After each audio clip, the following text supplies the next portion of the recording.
I've never had anyone complete. Hello guys, welcome back to the channel on his trip. तो आज मैं बहुत important topic लेके आया हूँ आप लोगों के सामने। और ये मैंने देखा है कि ये हमारे मेरे फ्रेंड सर्कल में और बहुत लोगों को ये काफ़ी क्लियर नहीं रहता है। लेकिन लेकिन ये टॉपिक काफ़ी इंपॉर्टेंट होगा, इसलिए आप इस वीडियो को लास्ट तक ज़रूर देखें। तो आज मैं आपके सामने लेके आया हूँ कि आप अपना कार को कैसे सेल करें। और ये इसलिए मैं एक्सप्लेन कर रहा हूँ आपको, क्योंकि ये मैंने खुद रियलाइज़ किया है। तो मैं आपको एक प्रैक्टिकल एक्सपीरियंस भी शेयर करूँगा कि मैंने क्या डिफ़िकल्टी फेस की कार को सेल करने में, और किस चीज़ों का ध्यान रखना चाहिए। तो ये काफ़ी इम्पॉर्टेंट है। तो मैं सबसे पहले स्टार्ट करता हूँ कि नीड, तो आप कार को क्यों सेल कर रहे हो। तो इसके 2 या 3 ऑप्शंस हो सकते हैं कि एक तो या तो फिर आपको पैसे की रिक्वायरमेंट हो और आपको कार उतना यूज़ नहीं हो। दूसरा इम्पॉर्टेंट चीज़ है, या तो फिर आप इस कार को अपग्रेड कर रहे हो, so you are going for a better car, तो आप कार को वहाँ पे एक्सचेंज देते हो डीलरशिप में।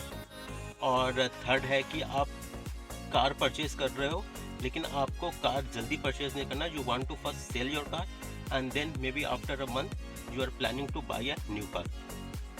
तो ये सब रीजंस हो सकते हैं। तो इसमें मेरे लिए सबसे इम्पोर्टेंट था कि मेरे को कार जल्दी लेनी थी, और मेरे को जो मेरी पहली कार थी ऑल्टो, उसको मेरे को सेल करनी थी। तो और उसके बाद फिर मोड, तो मोड में ये आता है कि अब मेरे पास ऑप्शन है, या तो मैं डीलरशिप में दूं, या तो मैं डायरेक्ट किसी थर्ड पार्टी वेंडर में दूं, और या तो मैं इसे ऑनलाइन ऐप में सेल करूं। तो मेरा इसमें एक्सपीरियंस ये कहता है कि आप ज़रूर ऑनलाइन ऐप आप ज़रूर एक्सप्लोर करो, क्योंकि ऑनलाइन ऐप जो रहेगा वो आपको काफ़ी अच्छा वैल्यूएशन देगा। जैसे मैंने अपने ऑल्टो कार सेल की थी, तो I was getting from the रहा था।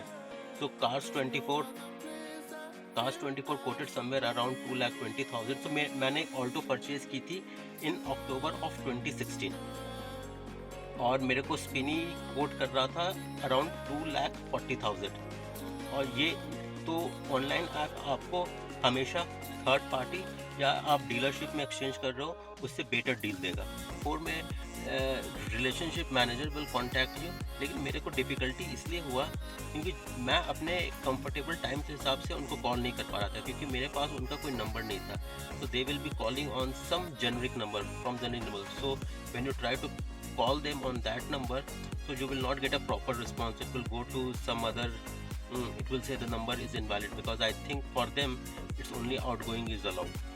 तो ये मेरे को डिफ़िकल्टी फेस करना पड़ा, क्योंकि जब आप डीलरशिप से जब आपको कॉल आता है कि your car is ready and then you need to initiate the paperwork, उस समय फिर आपको अपने पिछले कार को सेल करने का बहुत कम टाइम होता है। इसलिए मेरा ये रिकमेंडेशन होगा कि आप अगर ऑनलाइन से के थ्रू जा रहे हो, तो आप at least you take around 7 days में। एंड और फिर फिर ये हुआ था कि कार्स 24 में फिर मेरा बात सही से हो नहीं पाया, but I got a better quote from Spini.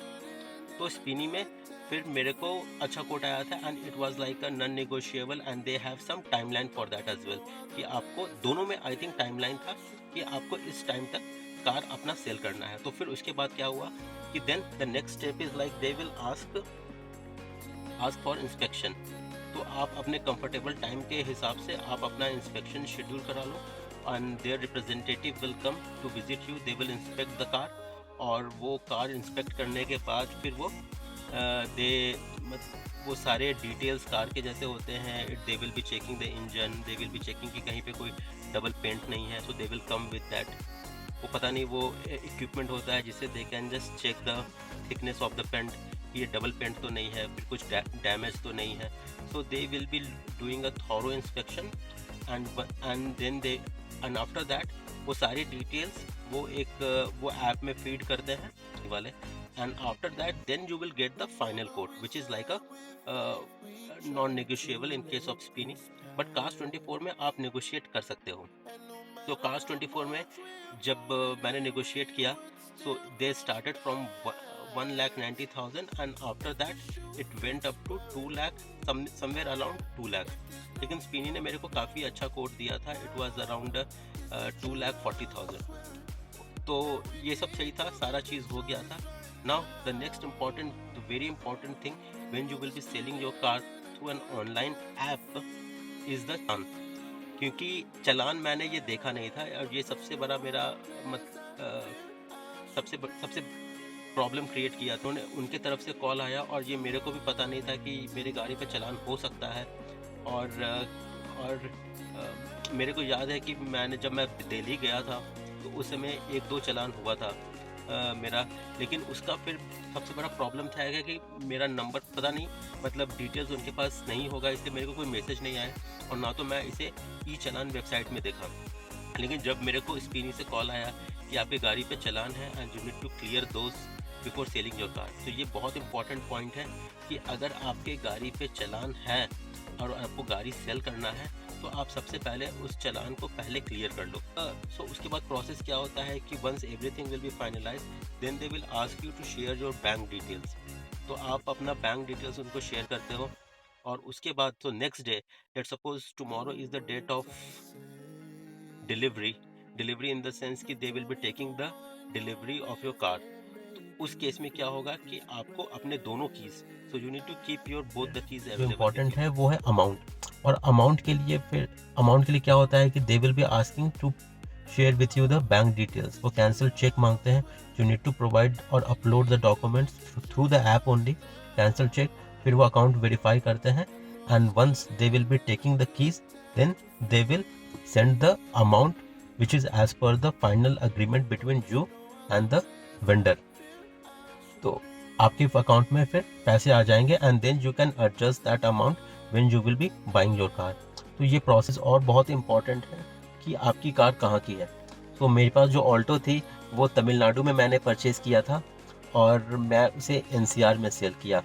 तो जो भी आपका जो अमाउंट होगा तो they will be deducting some amount because they need to transport that vehicle from NCR to Tamil Nadu. तो उस केस में मेरा जो कोट अमाउंट था around 2,40,000. So they deducted somewhere amount the 18 और 20,000 जो कि नॉर्मल ट्रांसपोर्टेशन का फ़ी होता है. तो ये आप ज़रूर माइंड में रखें. और आप कहीं की कार कहीं पर भी आप सेल कर सकते हैं. इसमें मेरे को भी काफ़ी डाउट था कि मेरी तमिलनाडु की कार मैं NCR में सेल कर पाऊँगा कि नहीं, लेकिन ऐप से मेरे को कोई प्रॉब्लम नहीं हुआ. और ये बात इम्पॉर्टेंट है कि आप अगर ऑनलाइन ऐप में अगर आप सेल कर रहे हो then you will have a proper documentation. तो कार का कोई मिसयूज़ होगा. So once you will be selling your car definitely you will get some certificate. और मेरे केस में आई गॉट अ पेपर कि from the date of sale car की कोई भी liability it's not with me, it's with them. तो कुछ भी अगर होता है so they will be ultimately responsible. तो ये काफ़ी इंपॉर्टेंट चीज़ है. आप ये सर्टिफिकेट होना चाहिए आपके पास. और अगर आप ये डीलरशिप एक्सचेंज में भी देते हैं तो वहाँ भी आपको ये सर्टिफिकेट दी जाएगी. तो ये काफ़ी इंपॉर्टेंट है डॉक्यूमेंटेशन, क्योंकि ज़रूरी नहीं कि ये डीलरशिप के पास गई हो या अगर आप स्पिनी और Cars24 में सेल किए हो तो they will be directly selling it to some buyer within next 2 और 3 डेज. कभी कभी ये उनके वेयर हाउस में भी लंबे टाइम तक रहती है. जब मैंने लास्टली चेक किया था तो मेरी ऑल्टो बिकी नहीं थी and it got sold after 3 और 4 months. तो ये काफ़ी इंपॉर्टेंट है कि उस कार के मिसयूज़ को वो आपकी लायबिलिटी नहीं होगी if you have proper documentation in place. तो ये चीज़ काफ़ी इंपॉर्टेंट है, आप ध्यान दीजिएगा.